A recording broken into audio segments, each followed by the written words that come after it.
Está no ar o podcast Apaixonados pelo Rio, uma promoção do portal Consultoria em Turismo, patrocinado pela Associação dos Embaixadores de Turismo do Rio de Janeiro, pela Vogue Gallery Brasil, da curadora e amante das artes Fátima Simões. Aliás, vocês sabem, no próximo dia 27 de setembro é Dia Mundial do Turismo, e a Fátima e o Matheus estão organizando uma exposição sobre o Vale do Café, que vai acontecer, na realidade, no Vogue Square. Tá? Todos estão convidados, porque é uma exposição aberta. Barra Square. Hein? Barra Square. É, no Barra Square, é verdade, é no Barra Square. Todos estão aqui convidados. Bom, hoje nós temos dois convidados especiais do nosso podcast. A arquiteta Lígia Teixeira, ela é artista plástica e é também curadora. Não é? Ela tem feito ultimamente várias exposições. E o diretor da mais nova casa de espetáculo do Rio de Janeiro, ele diretor comercial, formado em turismo, lá pela USP, não é? Que é o nosso querido Carlos Mugnaini, do Rox Dinner Show. Está também aqui conosco o nutricionista Matheus Oliveira. Ele tem um quadro no nosso podcast que se chama Vida Saudável. Então a gente vai conversar um pouquinho com ele depois também sobre vida saudável. E ele faz parte da equipe do podcast. Eu vou começar o nosso podcast conversando com a Lígia. Lígia, eu queria primeiro lhe agradecer por ter aceito o nosso convite. E eu queria começar lhe perguntando como se deu a sua paixão pela arte. Bom dia, obrigada pelo convite. Bom, é o seguinte, eu sempre desenhei em criança, né? Como toda criança desenha, né? E aí, um belo dia, minha mãe estava se arrumando para sair, eu falei, mãe, eu vou fazer seu retrato. Ela, tá bom. E aí eu fiz alguma coisa, isso eu devia ter uns 9, 10 anos, eu fiz alguma garatuja, mas ela achou interessante, ela achou que tinha um potencial ali. E passou a me incentivar, né? E me matriculou em vários cursos de arte. E aí, realmente, eu passei assim, a tomar gosto e paixão pela arte. E aí, aos 12 anos de idade, eu decidi que eu ia ser artista. E assim foi, fiz vários cursos, fiz um curso depois no Museu de Arte Moderna, ainda adolescente, e a minha grande mestra, assim, que me abriu a cabeça, assim, Anabela Geiger, Frederico Moraes também nessa época estava lá. Fiz um cursinho lá em Paris, um curso de extensão lá em Paris. Aí sim, aí foi depois da faculdade, quer dizer, eu fui fazer arquitetura, inclusive, né, por causa da arte, que, né, eu achei que tinha, né, englobava a arte, mas eu tenho até uma situação interessante, né? Quando eu fui fazer vestibular, né, a minha mãe, grande incentivadora, ao contrário, em geral, do que acontece, né? Em geral, os pais querem que a gente faça uma carreira institucional, né? Ser artista, imagina.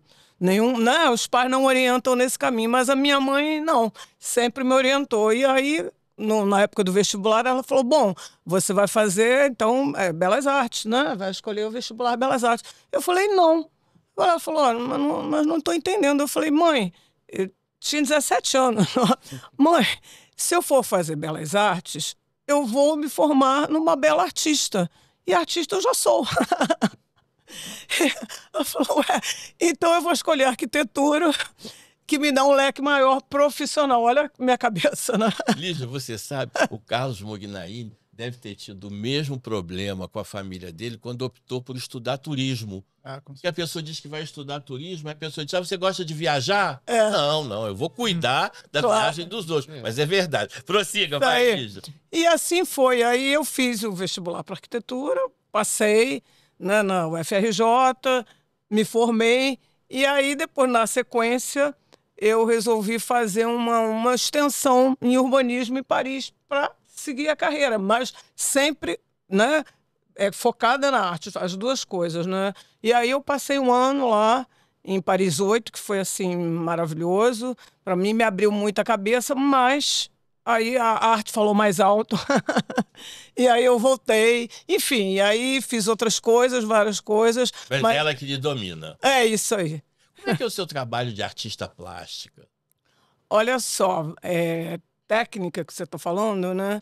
Bom, eu faço um trabalho figurativo, né, atualmente, já passei por várias fases, mas o meu forte é pintura, no caso, e uma pintura figurativa, e o meu foco é o universo feminino, né? Sempre nas questões femininas, da contemporaneidade, discutindo questões pertinentes à questão do patriarcado, né? Que é uma questão muito atual, né? Então, esse é o meu foco, mas visando, sabe, questões do mundo contemporâneo, os conflitos, uma questão política também, né, que eu acredito que hoje você estar no mundo não tem como, né? Somos seres políticos, né?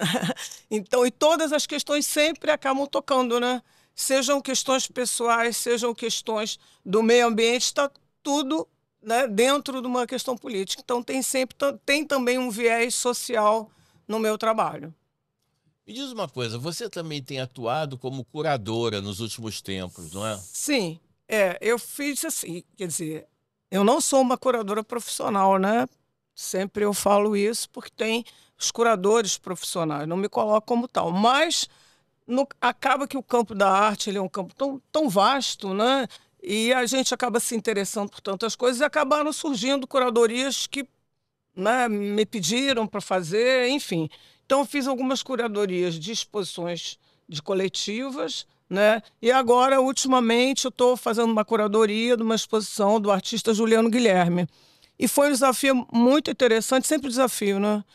Eu gosto muito de estudar também teoria da arte, né? Filosofia da arte, sempre também fiz vários cursos paralelos, que é uma questão assim apaixonante, né? Você não só você está trabalhando com a técnica, mas você pensar questões intrínsecas da arte que no final das contas tocam em questões do mundo, né? Questões filosóficas que acabam, né, questionando sobre seu estar no mundo.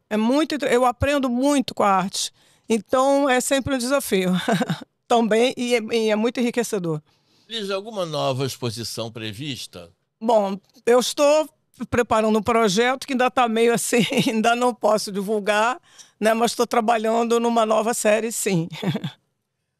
O podcast Apaixonados pelo Rio tem o apoio também do Fairmont Copacabana e da L'Oréal Brasil. Liz, obrigado. Agora eu vou conversar um pouquinho com o Dr. Matheus Oliveira, não é? Que é conhecido também como nutricionista dos embaixadores de turismo do Rio de Janeiro. Matheus, me diz uma coisa, existe a melhor dieta? Não, não existe a melhor dieta única para todas as pessoas, mas sim a dieta mais adequada para cada indivíduo. Que ela tem que ser sustentável e adaptada às necessidades e preferências pessoais. Mesmo assim, existe a dieta mediterrânea, que é considerada pela ciência da saúde como modelo alimentar mais equilibrado e saudável para a população em geral, né? Que é um gancho para a próxima pergunta também, né? É verdade. Porque eu queria lhe perguntar uma coisa. Quando a gente fala assim em melhor dieta, normalmente quando você vai no nutricionista, ele divide a sua alimentação por vários momentos durante o dia. Sim. Isso tem alguma importância? Por que a alimentação é dividida assim por vários momentos durante Claro, o dia? porque o ideal não é ter restrição total, mas sim ter a divisão, né? Ter o de jejum, que é o café da manhã, o lanche da tarde, o lanche da manhã, o almoço, o jantar, a ceia. Tudo com uma porção equilibrada, nada exagerada. Não é restringir completamente qualquer tipo de alimento, entendeu? Sim botar pequenas porções nessas refeições. Aí que tá o X da questão, né? Como eu falei, não existe a melhor dieta para todo mundo. Existe a dieta adequada para cada indivíduo. Que ela seja sustentável e adaptada às necessidades e preferências dela. Até porque tem gente assim, por exemplo, que come na rua, É, e aí precisa chegar, por exato. exemplo, lá num quilo e ter a possibilidade de escolher o que quer comer. É, Tem gente, na realidade, que não gosta de certas coisas, não é? Então, certos alimentos. eu acho que hoje a nossa vida ela é guiada pela alimentação saudável. Nós somos o que nós comemos, não é? Nós somos o que nós Por comemos. isso que a ciência da saúde considera a dieta mediterrânea, que eu vou explicar na próxima pergunta, né? Classificado como um modelo padrão O que de que é, mais falando nisso, saudável o que que e é mais essa equilibrado. dieta mediterrânea? Dieta mediterrânea, eu vou falar um pouquinho da composição dela, né? Uma dieta que é inspirada nos países à beira-mar do Mediterrâneo, né? E a composição dela é uma alimentação rica em frutas, vegetais, legumes, grãos integrais, azeite, né? Com restrição de carne vermelha e produtos processados. Em moderação, né? Com peixes, frangos e laticínios, né? Essa é a principal composição dela. E tem um lado positivo da flexibilidade. Ela pode se adaptar a diferentes realidades, né? E culturas também, por ser uma dieta mais sustentável, saudável e equilibrada para a população em geral. E tem benefícios comprovados, né? Aumenta eh, a longevidade, né? Previne doenças crônicas como diabetes e hipertensão e também melhora a saúde intestinal e cardiovascular. Então esse é o modelo de padrão, né? A dieta mediterrânea, considerada assim pela ciência da saúde como a mais saudável e equilibrada para a população em geral, entendeu? Obrigado, doutor Matheus. Doutor Matheus atende lá na Interclínica, Do do Dr. doutor Marcelo Marcelo, Daer, todas lá as no quintas. Jardim Botânico, todas as quintas, é verdade. Muito obrigado, hein? Amanhã já tô lá. Uhum. Agora é minha vez. Baiar, vamos lá. Como anda a nossa Associação dos Embaixadores de Turismo do Rio de Janeiro? Olha, a associação não para. Então, ela tem que estar constantemente, na realidade, desenvolvendo atividades para que a gente possa, através de cada uma dessas atividades, promover a cidade do Rio de Janeiro. Nosso objetivo é que constantemente a gente faz uma atividade. Agora, por exemplo, lá com o Rox Dinner Show, Sim, eu fiz, na realidade, um acordo com o Carlos e ele vai receber durante o ano pequenos grupos de embaixadores, de 3, 4 embaixadores, para assistirem o show. Qual é o objetivo? Eles vão assistir o show e a contrapartida indireta que eles dão, não é que eles sejam obrigados, é mas eles vão promover para nas suas redes redes sociais, sociais. eles falam, eles conversam com Ah, outras pessoas e eles, em última instância, promovem Do sempre. Rio de Janeiro. A gente organiza também exposições, a gente organiza, na realidade, encontros. Agora a gente acabou de lançar o Prata da Casa. O que é o Prata da Casa, na realidade? A gente Foi um convida um enorme embaixador, sucesso, né? foi, Primeira edição foi foi linda. lá no M Gallery em Santa Teresa, deu muito certo, a gente fez um café da manhã. Aliás, merci Sophie, porque o café da manhã lá Impecável. foi sofisticação, não é? Foi. E aí a gente convidou nesse dia, para começar o Prata da Casa, a arquiteta Doris Daer. E aí o que ela falou? Ela falou um pouco sobre o seu trabalho, a sua vida, compartilhou essa experiência com um grupo de Profissionais. 12 pessoas. Então é para isso que serve o Prata da Casa. A gente convida, na realidade, um embaixador. Via de regra, ele vai ter que viabilizar o evento, nós só vamos ajudá-lo, na realidade, convidando, etc, etc. A Então, organizar. isso é uma coisa que a gente está. Então, basicamente, é uma associação que está em constante movimento, né? O que nos caracteriza é esse movimento. Agora, por exemplo, em setembro, nós vamos juntar os embaixadores num almoço lá em Petrópolis e vamos aproveitar para visitar o Museu do Coco Barçante. Ele tem um museu do artesanato lá em Petrópolis. A gente vai aproveitar e vai É para visitar. ampliar, né? Não ficar só aqui no Rio de Janeiro. Porque como é uma associação do Estado do Rio de Sim, Janeiro, sim. a gente tem que trabalhar o Estado como um todo. Por exemplo, a própria Verdade. exposição do Vale do Café, a associação também está apoiando, não é? Então, basicamente, é isso que a gente tem feito. Também vai ter o Dia do Turismo, né? Um brunch lá Vai. na... 27 de setembro, Dia Mundial do Turismo, a gente vai fazer lá na Pousada Modernistas, da nossa vice-presidente da diversidade, Thelma Ineco. É uma Enel. A gente vai fazer um brunch, na realidade, e vai aproveitar, como é São Cosme e Damião, vamos também distribuir saquinhos com balas, doces para as crianças, né? Então, a gente vai As crianças aproveitar carentes, para as né? Mais crianças humildes, carentes né? lá das comunidades. A Thelma já faz esse trabalho dessa distribuição, então a gente se associou a ela para poder também fazer isso. Esse é um evento que a gente vai fazer. Agradeço a sua participação. Vamos conversar um pouco com Carlos Mugnaini. Carlos, o que o nosso Roxy Dinner Show representa para o Rio? Bom dia a todos. Bom dia, Bom professor, dia, bom dia. Matheus, Lídia. Prazer falar com vocês, com os ouvintes, todos estão acompanhando a gente. O Roxy é o novo ícone do turismo carioca e do turismo nacional.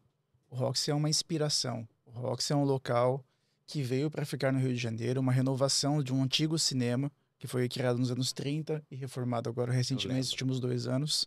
É uma casa que ocupa hoje para 626 lugares e fala de Brasil.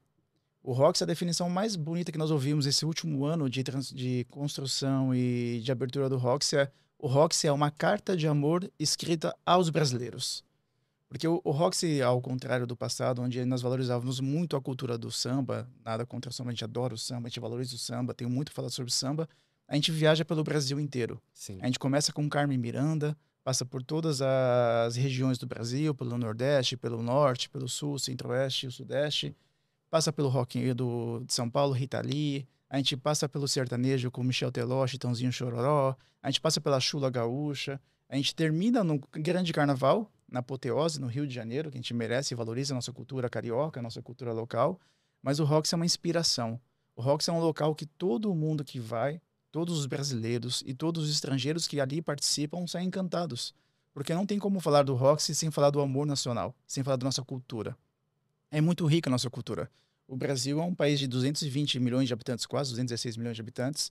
É um país que tem uma cultura gigantesca e secular, com várias miscigenações. Então, quando a gente fala da capoeira, quando a gente fala do axé, quando a gente fala do frevo, quando a gente fala de Parintins, da chula gaúcha, das tradições do sertão, do nosso rock, do nosso samba, do nosso pagode, e a gente viaja por tudo isso e alinha junto à gastronomia do Roxy, não tem como não ser apaixonado pela casa. O Roxy foi a melhor construção e a melhor reativação Sai que de lá aconteceu. maravilhado. Com toda Sai de certeza. lá um sonho. Os índices do Roxy de satisfação são gigantescos. Tanto que em menos de um ano já estamos no primeiro lugar no TripAdvisor, como melhor casa recomendada ao Rio de Janeiro.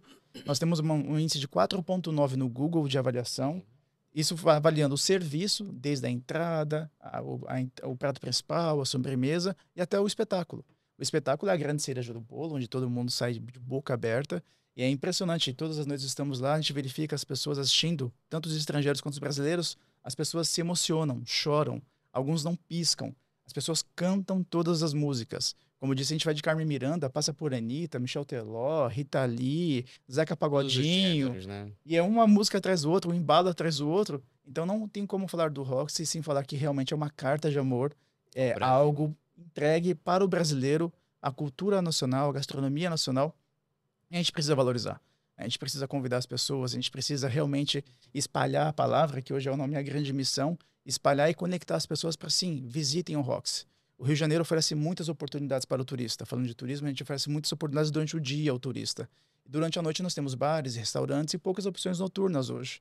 Então, o Roxy é a opção certa para o turista que vem ao Rio de Janeiro, para o carioca que está no Rio de Janeiro, levar um convidado, levar um parente, e é um ambiente para todas as idades. Sim, sim. A faixa etária é livre. O meu filho, de 8 anos, é apaixonado pelo Roxy. Ele já foi umas 10 vezes. E é impressionante que quando começa o show, ele vai contando para a pessoa do lado. Olha, o próximo número é isso. Vai entrar essa música. Dá um pequeno spoiler. O Arthur, calma. Ele começa, ó, vai entrar o boi. Arthur, não fala, é Não dá surpresa. spoiler, é surpresa. É surpresa. E ele começa a contar. De tão apaixonado que ele é pelo show, e pelo espetáculo, e por tudo que o Roxy construiu. Então, não tem como falar do Roxy sem falar com emoção, Sim, com paixão, sim. com encantamento. E o turismo é isso, né? O turismo é a arte de receber pessoas, é o prazer em servir, é o prazer em E divulgar, emocionar, e né? Pra emocionar, pessoa voltar. conectar, Importante. é relacionar. A minha paixão pelo Rio de Janeiro foi essa, né? A primeira vez que eu visitei o Rio de Janeiro, eu me apaixonei pelo Rio de Janeiro. E o turismo te faz isso. Tanto que as minhas melhores férias da minha vida, vem aqui no Caminho Pensando, sempre foram no Rio de Janeiro. Minhas férias da infância, as melhores férias Você eram no não, Rio. você Eu sou de Guarulhos, em São Paulo. Eu sou um paulista carioca, né? que falam. Eu sou apaixonado pelo Rio de Janeiro. Eu vou em São Paulo, eu faço palestras, eu converso com amigos, eu fico horas falando sobre o Rio de Janeiro, as vantagens de estar no Rio de Janeiro, as vantagens de visitar o Rio de Janeiro. E o Roxy é essa nova casa que todo mundo tem que visitar. Sim. Porque quem vai não sai. É impressionante. Não como sai insatisfeito. Não sai insatisfeito. Sai Todo mundo sai apaixonado. Todo mundo lembra o quanto é bom ser brasileiro. Todo mundo lembra o quanto é Isso é bom a nossa importante, cultura. né? Nossa, a cultura é rica. Eu acho uma coisa importante, porque o Roxy fez, na realidade, uma verdadeira revolução na indústria do entretenimento do Rio de Janeiro. E uma coisa que você está afirmando aqui, que eu acho muito importante, é esse sentimento de autoestima.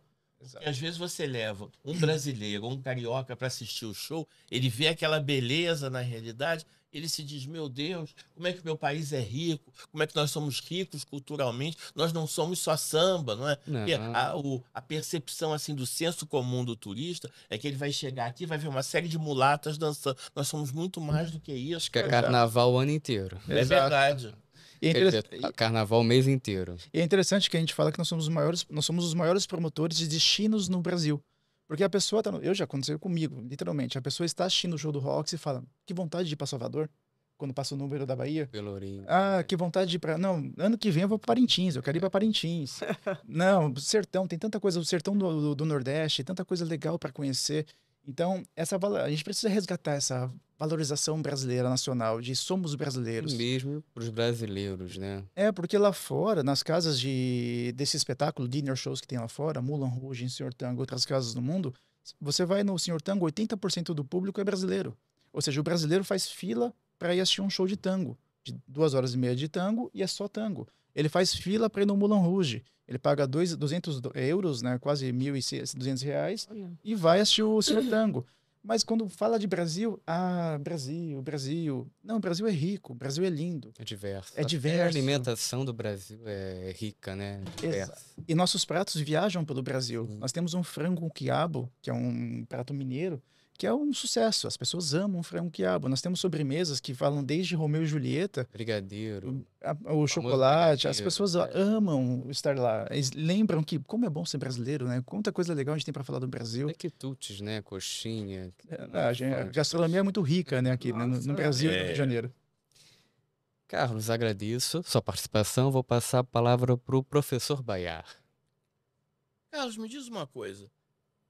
A gente está falando da beleza do Rio de Janeiro, na alegria, na autoestima, mas nós temos uma coisa aqui que às vezes impede um pouco a verdadeira promoção do turismo, que é a segurança.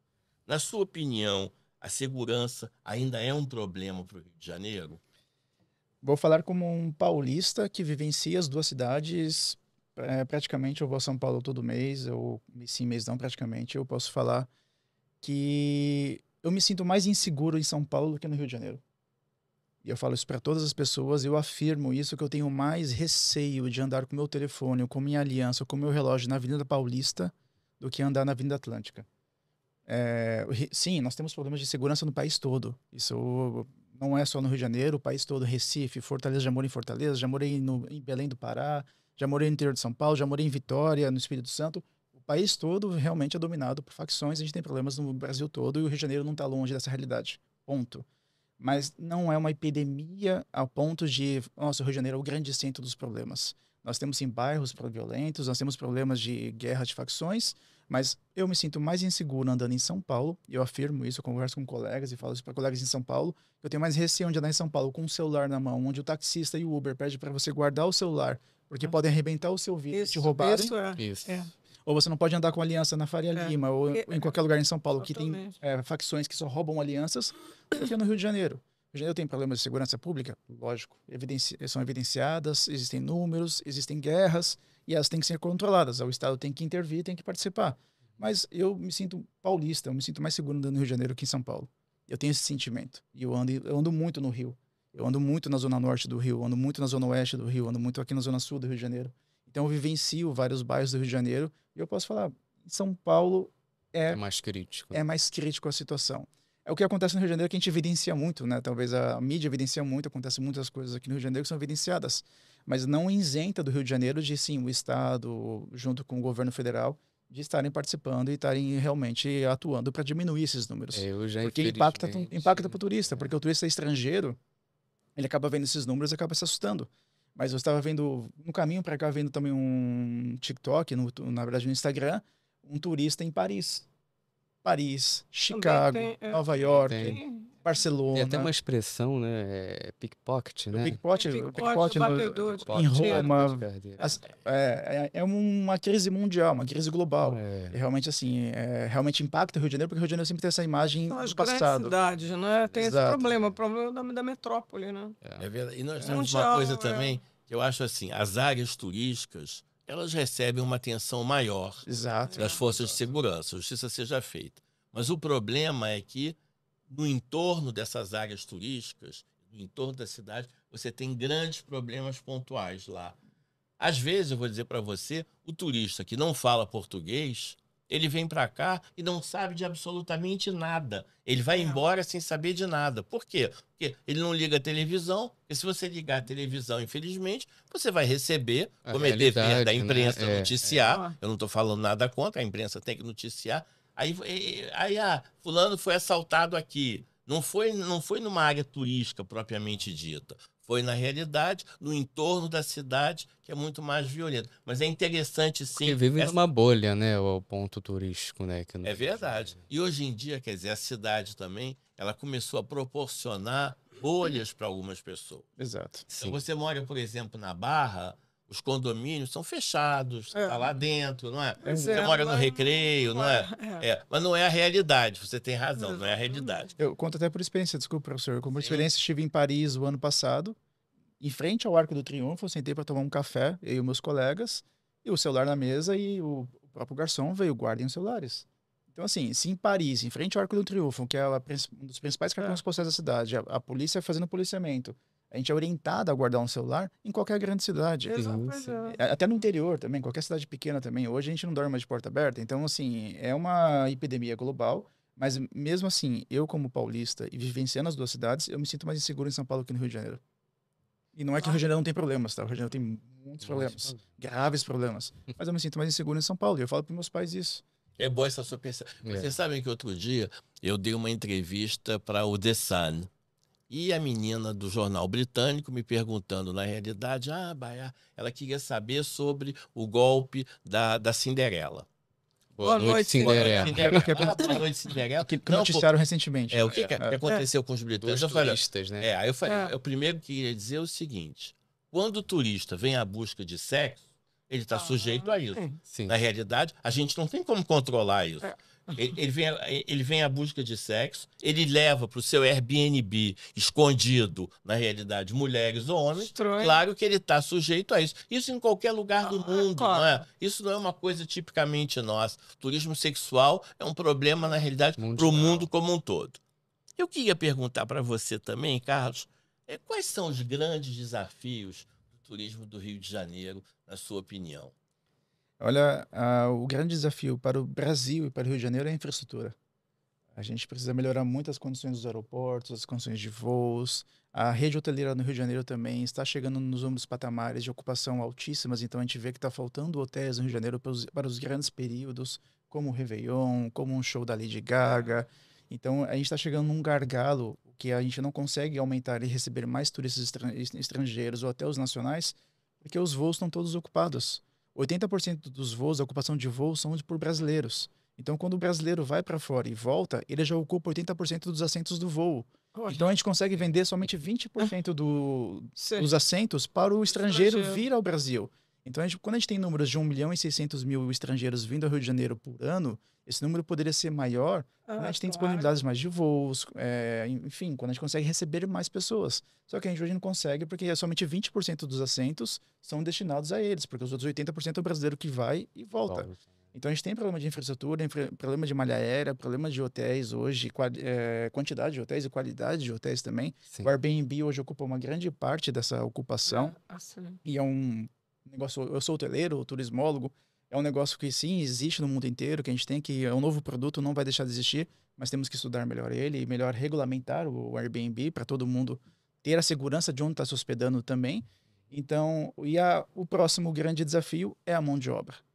Cada vez mais, em todas as regiões do Brasil, eu trabalho também em Fortaleza e outras cidades, cada vez mais é difícil contratar pessoas que estejam interessadas em trabalhar com turismo, com hotelaria, que tenha o destino de trabalhar no turismo e hotelaria é um ritmo frenético, né? Sim. A gente não descansa carnaval, um dia descansa Réveillon, um dia descansa o feriado, um descansa o aniversário do pai.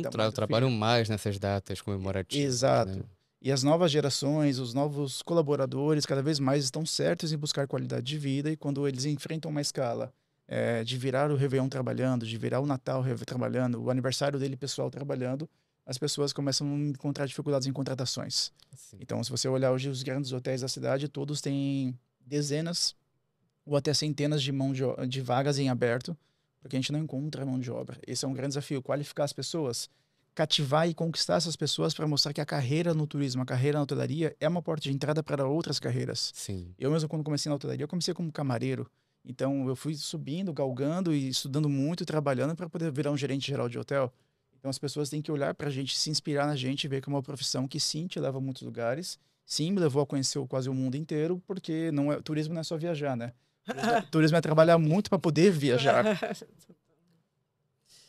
Então é isso, agora vamos para as dicas do Rio de Janeiro. Lígia, qual é a sua dica do Rio inesquecível? Arte. Ué, CCBB, Sim. Praça Imperial, né? Temos agora muitas galerias. Agora, Arte Rio, semana que vem, né? Dia 10. Vai ter Arte Rio, que é a maior feira, né? No caso do Rio de Janeiro, né? De arte, né? A Feira das Galerias, né?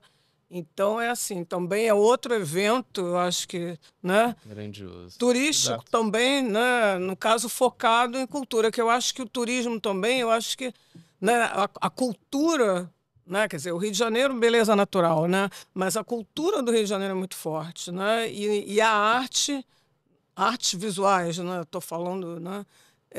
É muito importante. Então, né? Uma boa dica. Semana que vem é Arte Rio, que é um evento assim fantástico ali na Marina da Glória, inclusive que alia, né? As duas coisas, né? Lindíssimo. Sim. Ali a arte e ali a paisagem, eu acho O que turismo. é incrível, porque tem outros eventos Cartão semelhantes. postal, Pelo Brasil tem a SP Arte, mas o Rio de Janeiro é imbatível, né? Porque ele alia essas duas coisas. E é realmente um evento que eu acho assim, fantástico, que atrai. Né? Eu vou lá assim, Turistas. vários dias da feira, né? Eu vou na abertura, no meio e no final. Ele atrai assim, multidões. E isso é que é bacana, porque a cultura também atrai. Né? Isso é que eu acho assim, muito importante. Né? Que ele consegue atrair um nicho, né, muito interessante de pessoas interessadas em cultura e o público leigo também, que isso é que é muito bacana. Então fica essa dica aí. E você, Carlos, qual é a sua dica de Rio inesquecível? O Roxy Dinner Show. Um pequeno Um marketing. pequeno marketing. O Roxy é fantástico, é o ponto obrigatório da cidade. A gente pode falar de Corcovado, a gente pode falar de Pão de Sim, Açúcar. sim. A gente pode ir na Zona Norte falar do samba da Zona Norte, da batata de Marechal, andar pela Zona Sul, pela Orla da Zona Sul. O Rio é riquíssimo, do Leme ao Pontal não há nada igual.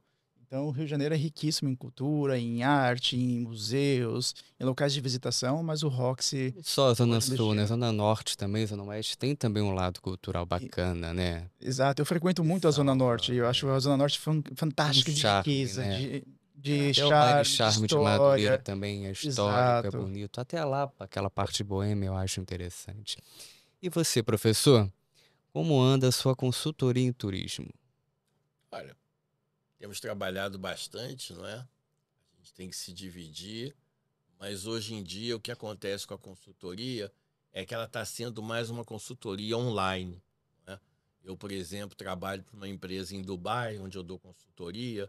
Antigamente eu viajava muito, eu estou viajando cada vez menos, porque toda a consultoria é dada online. Os treinamentos são dados online, o diagnóstico é feito online, eles mandam todas as informações.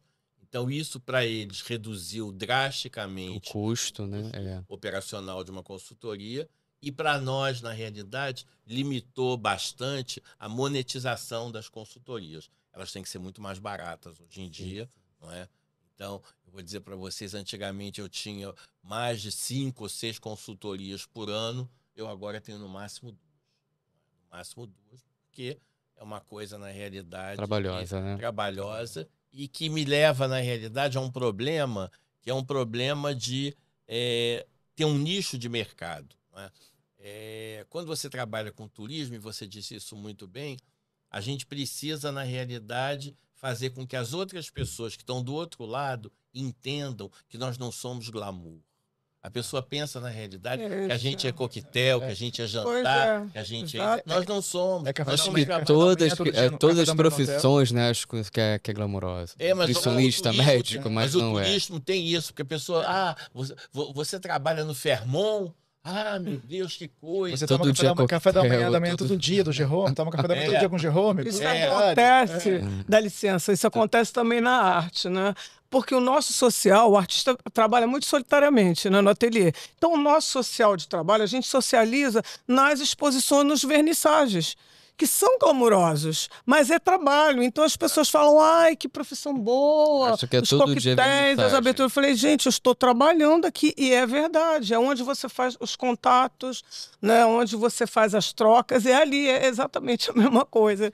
que acontece. O que a gente define no turismo é que a gente trabalha enquanto eles se divertem. Né? É isso, exato. E é o prazer em servir. A gente faz essa situação das pessoas estarem sorrindo enquanto a gente está suando. E as pessoas não imaginam o bastidor, né? É verdade. O Mas bastidor. a minha dica, Matheus, dessa semana é a Do gente Rio. visitar o Forte de Copacabana. Eu acho o Forte de Copacabana um lugar lindo, com Colombo, etc. A única pena que eu acho aqui entre nós é que quando você pergunta a um soldado desses como é que foi na época da ditadura militar, os presos políticos que estavam lá, eles dizem que não sabem responder. Meu Deus, Aí outro dia eu olha. cheguei para um brincando, Matheus, falei, puxa, meu pai esteve aqui, por acaso ele ficou aqui, hospedado nesse lugar. Ah, pois é, ficou, é. Eu não sei também se eles Eles querem dão uma de João sem Apagar. apagar um pouco isso, mas eu Apagar um acho que um pouco lugar tão bonito, a gente tira fotos muito bonitas, come muito bem, tem que resgatar essa história. Fez A parte nossa da história história. fez Não. parte da nossa história. Não pode morrer. A gente tem que estar com É. essas informações presentes, não é? Até Claro. para que as pessoas nunca esqueçam. A história ela está aí para mostrar o seguinte: olha, por que a gente fala tanto em campos de concentração de judeus? Para não As esquecer. pessoas elas Não- nunca que se esqueçam repita. é o que aconteceu Não se com repita. eles, não é? É. E aí, Exatamente. e mostre também, por exemplo, que essa mesma coisa não pode agora acontecer na faixa de Gaza. A gente não pode. Quem já sofreu Exato. tanto não pode fazer isso, por exemplo, na faixa de Gaza. Mas a consultoria vai bem, obrigado. E estamos, na realidade, com um novo livro, que é um livro, na realidade, de homenagens ao Rio de Janeiro e eventos, que vai ser lançado lá Memórias no também, né? no Fairmont Copacabana em novembro. Isso é uma coisa que a consultoria tem feito, é possibilitado as pessoas escreverem livros, entendeu? E, Matheus, agora você. Todo mundo já deu a dica? Agora o Matheus. Só um momentinho. O Matheus agora. Matheus, qual é a sua dica? Minha dica eu vou passar então para a Lígia, que ela quer dar mais uma. É, só mais uma.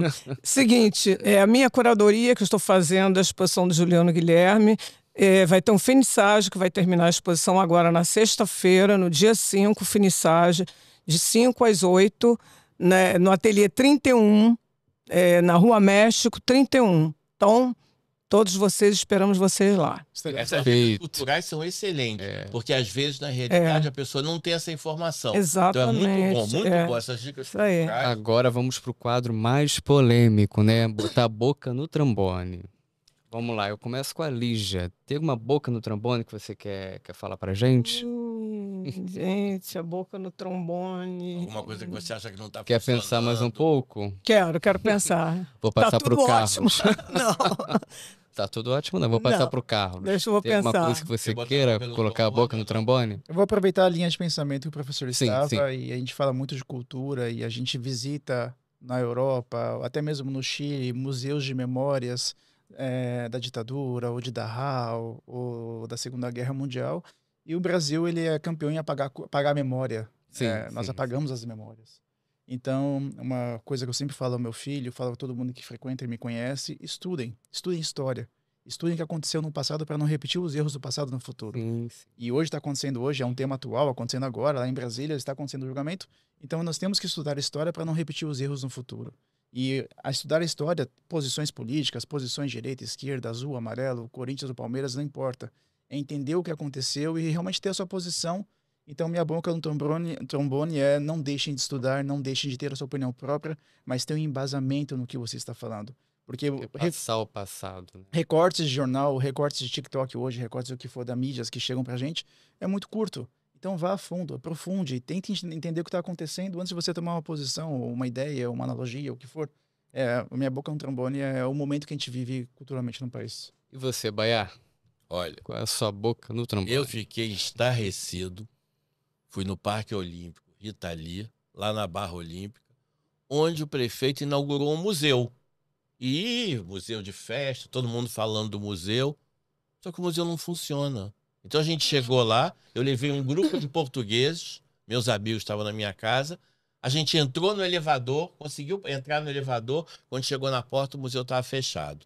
E o pior de tudo, eu vou dizer para vocês, eu fui na recepção de uma secretaria que funciona dentro do Parque Olímpico perguntar. Ninguém sabia informar. Ninguém sabia informar sobre o museu.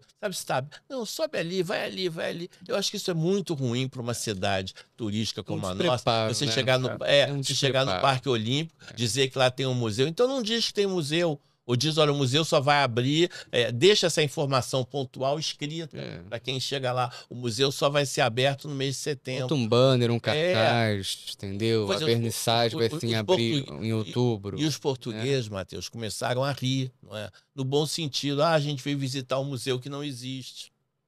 Fizeram até uma ruim pra piada. nós. São essas pequenas percepções que são ruins, porque isso às vezes pode viralizar, a gente não sabe, mas isso pode de repente viralizar. Dá atestado que a gente não tem compromisso, né? Entendeu?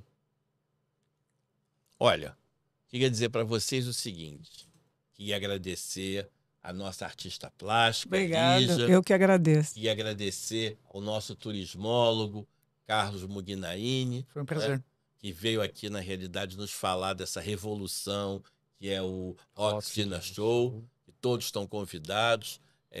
Gostei também das dicas que a nossa artista plástica nos trouxe de cultura, todo mundo lá prestigiando o Finissage na próxima sexta-feira, não é? Isso Obrigada. é muito importante. Com certeza estaremos Agradecer lá. a companhia do Dr. Matheus, Obrigado, professor. está aqui conosco também sempre, colaborando. Agradecer, sobretudo, aos nossos patrocinadores, Associação dos Embaixadores de Turismo do Rio de Janeiro e a Vogue Gallery. Agradecer o apoio do Hotel Fairmont Copacabana, agradecer o apoio da L'Oréal Brasil. e da Escola de Turismo CIET, da L'Oréal Brasil. Brasil. Muito obrigado e até o nosso próximo podcast.